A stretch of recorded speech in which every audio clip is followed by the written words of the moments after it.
देखो बच्चों, आज हम चैप्टर 9 करने जा रहे हैं। ठीक है, इसका नाम है त्रिकोणमिति के कुछ अनुप्रयोग। ठीक है, त्रिकोणमिति के बारे में आप पढ़ चुके हो, ट्रिग्नोमेट्री आप पिछले चैप्टर में कर चुके हैं। तो हमने इसके क्या करने हैं, कुछ अनुप्रयोग का मतलब क्या है कि रियल लाइफ में आप त्रिकोणमिति कहाँ लगाते हैं, तो वहां उसके बारे में जानना है। ठीक है, त्रिकोणमिति का यूज क्या होता है बच्चों, हाइट और डिस्टेंसेस निकालने के काम आता है। ठीक है, ये दूरियां वगैरह निकालते हैं ना, तो उसके काम आता है।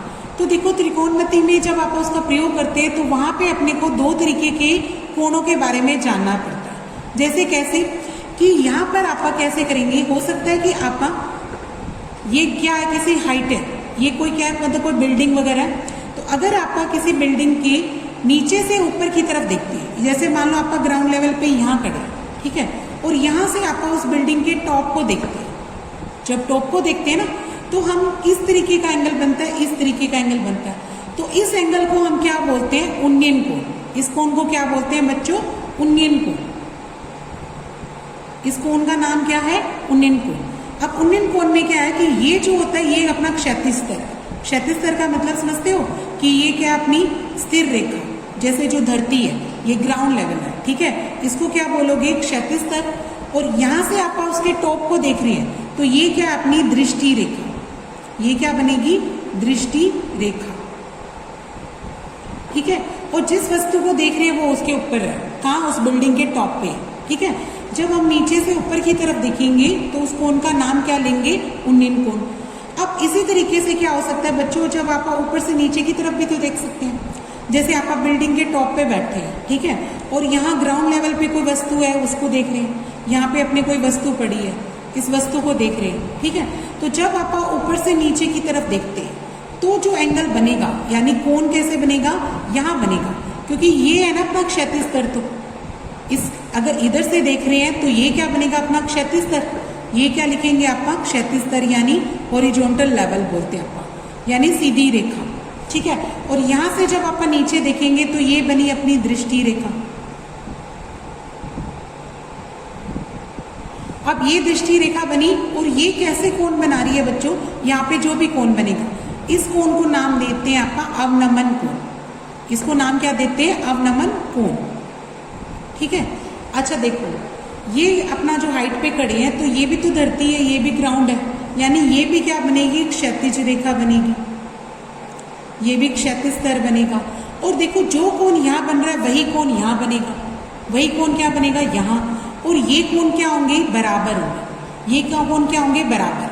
क्यों, क्योंकि ये कौन से होते हैं, एकांतर अंतः कोण। इन कोणों का नाम क्या रखते हैं आप, एकांतर अंतः कोण। क्योंकि याद है तुम्हें, अगर दो रेखाएं समांतर है, ये उनकी तिर्यक रेखा काट के जा रही है, तो ये जो जेड बनता है, ये क्या बन गया, जेड। देखो ऐसे बन गया ना जेड। ठीक है, तो इस जेड में ये वाला जो कोण बनते हैं वो क्या होते हैं, एकांतर अंतः कोण है। और ये क्या होते हैं बच्चों, समान। अगर ये कोण मेरा 45 का है, अवनमन कोण, तो ये वाला कोण भी कितने का हो जाएगा, 45 डिग्री का। ठीक है, तो ये बात याद रखना। इसके बाद ट्रिग्नोमेट्री में कुछ चीजें और भी याद रखनी है। एक तो ये याद रख लेना, लाल कक्का, ये सबको याद होना चाहिए।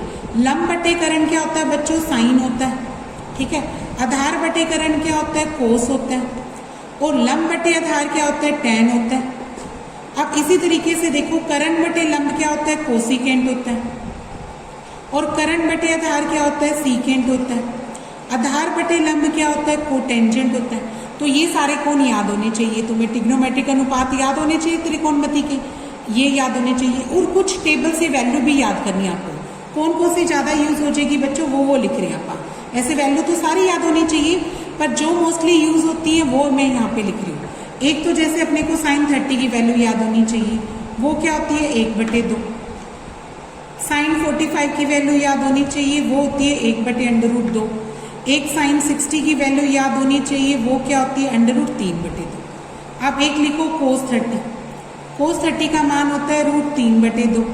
और क्या लिखो, cos 45, इसका मान क्या होता है, 1/√2। और cos 60, इसका मान क्या होता है, 1/2। ठीक है, एक मान याद कर लो tan 30 का। tan 30 क्या होता है बच्चों, 1/√3। ठीक है, और tan 45, इसका मान होता है 1। और एक याद कर लेना tan 60, और इसका मान क्या होता है, √3। मोस्टली ये यूज होगी, इसलिए आप ये तो बहुत अच्छे से याद ही कर लो, ठीक है। तो हमारी एक्सरसाइज में ये सभी मानों का याद रखना है, ठीक है। अब देखो बच्चों, पहला सवाल क्या कहते हैं एक्सरसाइज का, सर्कस का एक कलाकार 20 मीटर लंबी डोर पर चढ़ रहा है, ठीक है। 20 मीटर लंबी डोर पे क्या वो चढ़ रहा है, जो अच्छी तरह से तनी हुई है, बिल्कुल टाइटली बांधी हुई है, ठीक है। भूमि पर सीधे लगे खंबे के शिखर से बंधा हुआ है। जो एक सिरा है वो तो एक तो खंबे पे लगा हुआ है और दूसरा सिरा कहाँ है, भूमि पर, ठीक है। फिर यदि भूमि स्तर के साथ डोर तक बनाया गया कोण कितने डिग्री का है बच्चों, 30 डिग्री का है, तो हमें खंबे की क्या निकालनी है, ऊंचाई निकालनी है।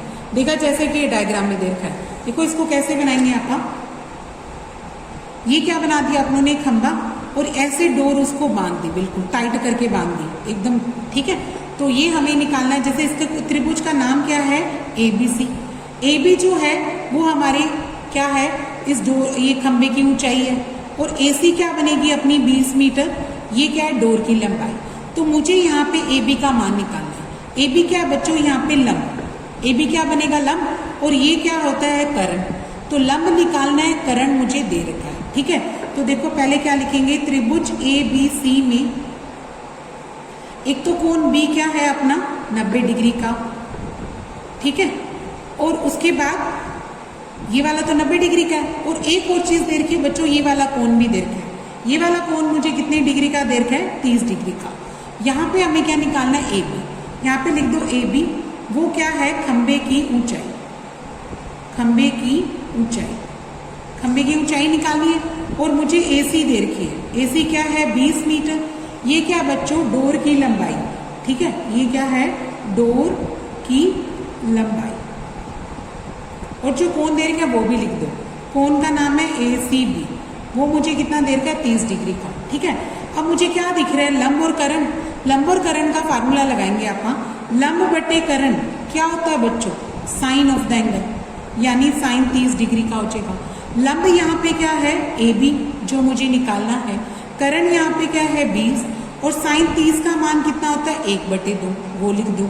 अब 20 कहाँ जाएगा, ऊपर गुना में, यानी AB का मान कितना आ जाएगा बच्चों, 20/2। 2 से काटेंगे तो कितना आ गया, 10। ये कितना आ जाएगा, 10 मीटर, ठीक है। AB कौन है, खंबे की ऊंचाई। तो लास्ट में आंसर लिख देंगे, खंबे की ऊंचाई हमारी कितनी निकल गई, 10 मीटर। तो एक आंसर तो हो गया ना, यही आंसर है इसका। अब दूसरा सवाल देखो, यहाँ पे दूसरा सवाल क्या कहता है, देखो, आंधी आने से एक पेड़ टूट गया, और टूटकर क्या हुआ, टूटा हुआ भाग धरती से मुड़कर नीचे मुड़ जाता है, और पेड़ का शिखर जमीन को छूने लगता है, और इसके साथ वो कितने डिग्री का कोण बनाता है, 30 डिग्री का। पेड़ के पाद बिंदु को दूरी, जहाँ पेड़ के शिखर को जमीन को छूता है, वो दूरी मुझे 8 मीटर दे रखी है, ठीक है। और मुझे क्या निकालनी है बच्चों, पेड़ की ऊंचाई निकालनी है। देखो पहले तो पेड़ इतना खड़ा था, ठीक है, मान लो यहाँ से टूट गया, और पेड़ टूट के ऐसे जमीन के साथ ऐसे लग गया, तो जमीन के साथ वो कितने डिग्री का कोण बनाता है बच्चों, यहाँ पे 30 डिग्री का, ठीक है। और ये जो पेड़ का पाद बिंदु है और जो जमीन से जो नीचे छू रहा है, उन दोनों के बीच का जो गैप है वो मुझे 8 मीटर दे रहा है, ठीक है। मुझे कहता है इस पेड़ की ऊंचाई ज्ञात करो, यानी बच्चों अपने को लंब भी निकालना है, पेड़ इतना भी लंबा है, और यहाँ से क्या निकालना है, कर्ण, और आधार मुझे दे रखा है 8 मीटर, ठीक है। तो आप पहले लंब और आधार का यूज करके लंब निकालेंगे, और आधार और कर्ण का यूज करके क्या निकाल लेंगे, कर्ण निकाल लेंगे, ठीक है। तो इसमें नाम दे दो इस ट्रायंगल का, मान लो ये A है, ये B है, और ये C है। सबसे पहले लिखेंगे त्रिभुज ABC में ये वाला कोण तो 90 डिग्री है ना, तो ये बता दो कोण B का मान कितना है, 90 डिग्री। उसके बाद लिख दो AB प्लस AC, क्योंकि पेड़ तो क्या होगा बच्चों, दोनों का जोड़ होगा। पेड़ ये भी है, और ये पेड़ का जो टूटा हुआ हिस्सा है वो टूट के नीचे लग गया, तो ये हिस्सा भी जुड़ेगा, यानी AB और AC को जोड़े तो वो क्या निकलती है, पेड़ की ऊंचाई, ठीक है। उसके बाद एक अपने को क्या निकालना, क्या कहते हैं, ये दे रखा है BC का मान कितना दे रखा है बच्चों, 8 मीटर, ठीक है। ये क्या बन जाएगा, आधार लिख लो आप, या फिर इनकी दूरी भी लिख सकते हो, इसको क्या लिख सकते हो, आधार, ठीक है। उसके बाद जो कोण ACB है वो कितना दे रखा है मुझे, 30 डिग्री का। अब मुझे इस त्रिभुज में दो चीजें निकालनी है, लंब भी निकालना है और करण भी निकालना है। पहले मैं लंब और आधार का फार्मूला लिख रही हूँ। लंब बटे आधार क्या होता है, tan होता है, ये याद होना चाहिए सबको। लंब के नाम क्या है यहाँ पे AB, और आधार कितना है 8, और tan 30 का मान कितना होता है बच्चों, 1/√3, वो लिख दो। अब 8 ऊपर चला गया, यानी AB का मान कितना आ जाएगा, 8/√3, इसको छोड़ लो। अब दूसरा मान क्या निकालेंगे, AC का। वो मैं क्या करूँ, आधार और करण का यूज कर लूँ, ठीक है। मैंने लिखा फार्मूला आधार बटे करण, क्या लिख दिया, आधार बटे करण। तो A/K क्या होता है हमारा, आधार बटे करण क्या होता है, कोस ऑफ द एंगल, वो क्या होता है cos 30, ठीक है।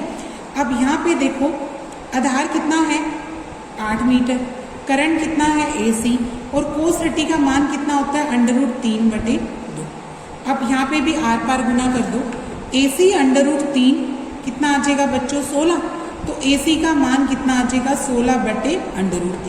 अब अपने को पेड़ की ऊंचाई निकालनी है, वो लिख देते हैं। अब आगे लिखते हैं पेड़ की ऊंचाई। देखो पेड़ की ऊंचाई क्या होगी, दोनों का जोड़ होगा, AB और AC का क्या होगा, जोड़। तो यहाँ लिख दो AB + AC, ठीक है। AB का मान आप निकाल चुके हो कितना, 8/√3, तो वो तो यहाँ लिख दो। और AC का मान कितना निकाल चुके हो, 16/√3, तो वो यहाँ लिख दो। अब क्या ले लोगे, लघुत्तम लोगे। देखो √3 और √3 का लघुत्तम कितना होता है, √3। जब √3 से भाग करोगे तो 1 आएगा, 1 की गुना 8 से कितनी आ जाएगी, 8। फिर √3 को भाग करोगे तो 1 आएगा, 1 की 16 से गुना कितनी आ जाएगी, 16। और 16 और 8 कितना होता है, 24। ये कितना आ जाएगा, 24। ये आ गया 24/3, 24/√3। अब इस स्टेप पे क्या करना है बच्चों, रैशनलाइज कर देना। रैशनलाइज का मतलब समझते हो ना, तो इसको क्या करेंगे, वर्गमूल 3 से ऊपर नीचे क्या कर देना, गुना कर देना, ठीक है। परिमेयकरण बोलते हैं आपका इसको हर का। तो देखो ऊपर कितना आ जाएगा, 24/3, और नीचे क्या आ जाएगा, सीधा 3। वर्गमूल 3 की वर्गमूल 3 से गुना, नॉर्मल 3। फिर इस 3 से इस 24 को भाग करोगे तो कितना आ जाएगा, 8। तो ये कितना आ जाएगा, 8/3 मीटर आ गया, ठीक है। तो ये हमारे पेड़ की ऊंचाई निकल गई, ठीक है भी। अब देखो बच्चों तीसरा सवाल क्या कहता है, एक ठेकेदार बच्चों को खेलने के लिए एक पार्क में 2 फिसलन पट्टी बनवाता है, ठीक है। 5 वर्ष से कम उम्र वाले बच्चों के लिए तो ऐसी फिसलन पट्टी बनाता है जिसकी शिखर 1.5 मीटर ऊंचाई पर है, और भूमि के साथ वो कितने डिग्री का कोण बनाता है, 30 डिग्री का, ठीक है। और जबकि दूसरा जो अपने अधिक उम्र वाले बच्चे हैं उनके बच्चों के लिए क्या बनाता है, उनके बच्चों के लिए जो ऊंचाई है वो 3 मीटर की है, उसमें ऊंचाई कितनी है अपनी, 3 मीटर की। और उसके बाद उसकी जो कोण बनाता है भूमि के साथ वो कितने डिग्री का दे रखा है, 60 डिग्री का, ठीक है। तो हमें दोनों स्थिति में क्या निकालनी है बच्चों, फिसलन पट्टी की लंबाई। तो देखो इसमें 2 डायग्राम बनाएंगे, एक तो बनाएंगे छोटे बच्चों का झूला और एक बनाएंगे बड़े बच्चों का झूला। एक त्रिभुज से बना लो ये वाली, इसका नाम दे दो ABC, ठीक है। ABC में ये वाला कोण तो 90 डिग्री है, AB जो अपनी जो ऊंचाई दे रखी है पहले वाले की 1.5 मीटर की है, ठीक है। और हमें क्या निकालना है, इस झूले की लंबाई, इस फिसलन पट्टी की क्या निकालनी है, लंबाई। तो देखो पहले क्या लिखते हैं, त्रिभुज ABC में कोण B तो कितना दे रखा है बच्चों मुझे, 90 डिग्री का, ठीक है। और AB का मान कितना है, 1.5 मीटर। AB का मान कितना है, 1.5 मीटर। ये क्या है बच्चों, छोटे बच्चों के लिए, जो 5 वर्ष से कम उम्र वाले बच्चों के लिए झूले की ऊंचाई क्या लिखेंगे, 5 वर्ष से कम उम्र वाले बच्चों के लिए फिसलन पट्टी की ऊंचाई, फिसलन पट्टी की ऊंचाई है, ठीक है। उसके बाद AC का मान निकालना है। AC क्या है बच्चों, फिसलन पट्टी की लंबाई। तो लिखेंगे पहली फिसलन पट्टी की लंबाई,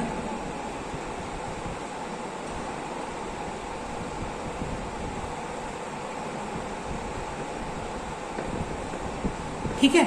और ये धरती के साथ कितने डिग्री का कोण बनाती है बच्चों, 30 डिग्री का। एक लिख दो ACB कोण, वो कितना है अपना, 30 डिग्री का। अब देखो ये क्या है, लंब, और हमें क्या निकालना है बच्चों, करण। विकर्ण का मान क्या आएगा, तो लंब बटे करण, लंब बटे करण क्या होता है, साइन होता है। फार्मूला क्या लिखेंगे, sin 30 का, ठीक है।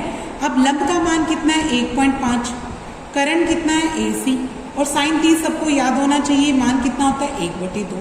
फिर इसको आर पार गुना कर दो तो AC का मान आ जाएगा 1.5 गुना 2, यानी AC कितनी आ जाएगी बच्चों 3 मीटर। ठीक है, ये कितना आ जाएगी पहले फिसलन पट्टी की लंबाई।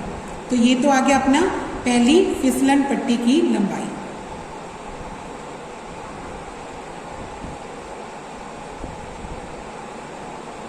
अब दूसरी निकालनी है, उसके लिए फिर से एक त्रिभुज बनाना। ठीक है, इस त्रिभुज का नाम बदल सकते हो आप, इसका नाम रख दिया मैंने PQR। अब इस PQR में जो बड़े बच्चों का झूला है वो 3 मीटर का ऊंचा है। कितने ऊंचाई का है 3 मीटर का, यानी ये तो अपना हो गया लंब।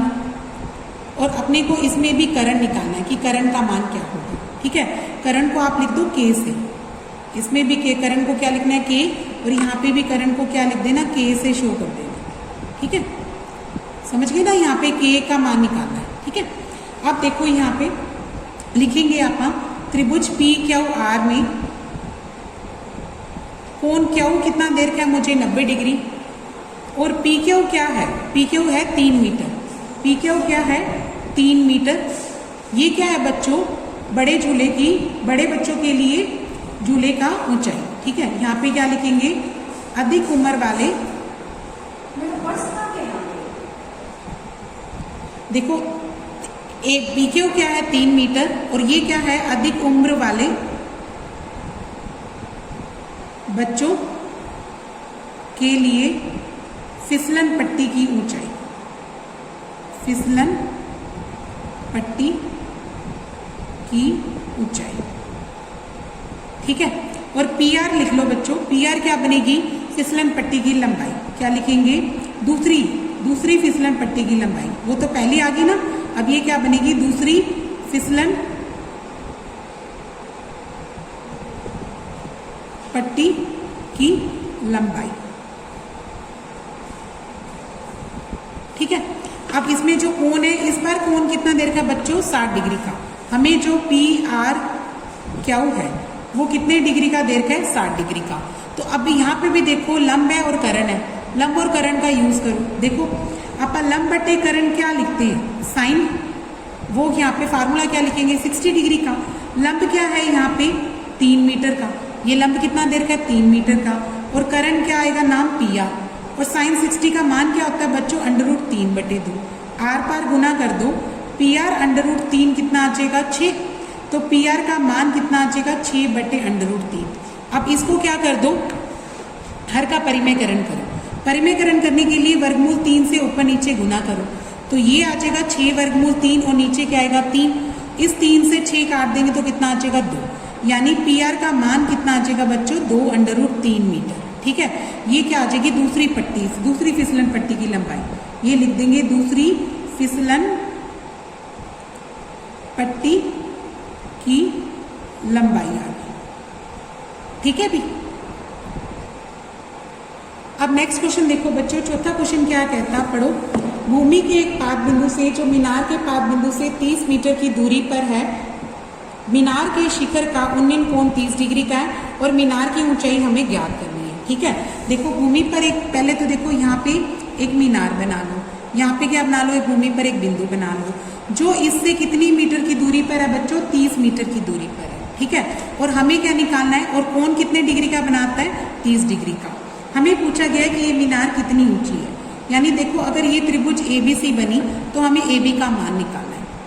लिखेंगे त्रिभुज ABC में कोण B क्या देर का हमें 90 डिग्री, AB क्या है मीनार की ऊंचाई। ठीक है, और BC कितनी देर की है 30 मीटर। BC कितना देर का है 30 मीटर। यहाँ से क्या लिखेंगे मीनार के पाद बिंदु से दूरी, मीनार के पाद बिंदु से दूरी। ठीक है, और कोण लिख दो ACB, वो कितने डिग्री का देर का है 30 डिग्री का। अब देखो यहाँ पे हमें लंब निकालना है और मुझे क्या देर का है आधार देर का है। ठीक है, तो लंब बटे आधार क्या होता है बच्चों tan होता है, और tan 30 डिग्री लगा दो। लंब क्या आ जाएगा AB, और यहाँ पे क्या लिख दो आधार क्या है 30 मीटर, और tan 30 का मान कितना होता है, tan 30 का मान होता है 1/√3। tan 30 का मान कितना होता है 1/√3, तो ये 30 ऊपर चला गया ना, यानी AB का मान कितना आ जाएगा 30 बटे वर्गमूल 3। फिर आप वर्गमूल 3 से ऊपर नीचे गुना कर देंगे ताकि ये बन जाएगा 30 वर्गमूल 3 बटे 3। 3 से काट दो, कितना आ जाएगा 10। तो यहाँ से ए बी का मान कितना आ जाएगा 10 वर्गमूल 3 मीटर आ। ठीक है, ये क्या आ गई मीनार की ऊंचाई, ये क्या आ गई मीनार की ऊंचाई।